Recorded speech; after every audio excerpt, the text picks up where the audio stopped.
আসসালামু আলাইকুম সম্মানিত দর্শক শ্রোতা। রাজা বা মহারাজা না, থাইল্যান্ডে বসবাসকারী একজন সাধারণ মানুষ যিনি একসঙ্গে ৮ জন স্ত্রীকে নিয়ে বসবাস করছেন। যদিও বিষয়টি একটু ভিন্ন রকম, তারপরেও থাইল্যান্ডে বসবাসকারী এই যুবক একসঙ্গে ৮ জন স্ত্রীকে নিয়ে সংসার করছেন।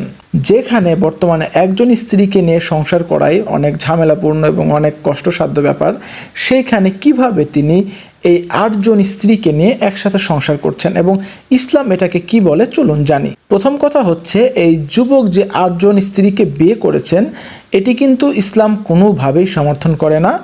ইসলামে ৪ জন পর্যন্ত স্ত্রী বৈধতা পায় এবং আপনারা হয়তোবা এটাও জানেন যে ৪-এর অধিক বিয়ে কিন্তু সম্পূর্ণরূপে হারাম। তো এখন অনেকে হয়তোবা বলতে পারেন যে তিনি তো আসলে মুসলিম না, যেহেতু তিনি নন মুসলিম, তো তার জন্য কিন্তু এটা কোনো সমস্যার কারণ হয় না।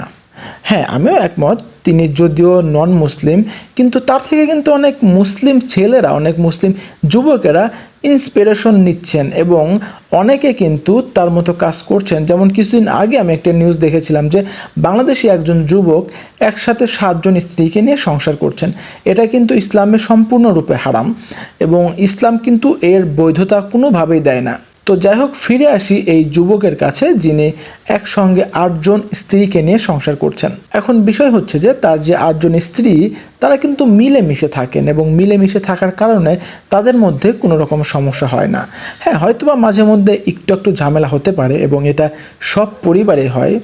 আসলে আমরা বর্তমানে দেখতে পাচ্ছি যে একাধিক বিয়ের যে কালচার এটা কিন্তু ধীরে ধীরে বেশি হচ্ছে এবং এটা বেশি হওয়ার সর্বপ্রথম কারণ সেটা কি জানেন?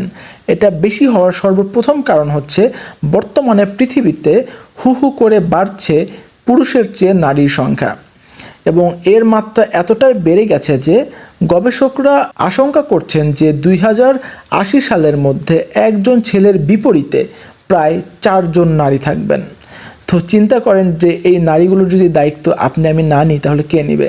তো যাই হোক, কেউ আবার এই যুবকের থেকে অনুপ্রাণিত হয়ে 8টি অথবা 7টি বিয়ে করতে যাবেন না।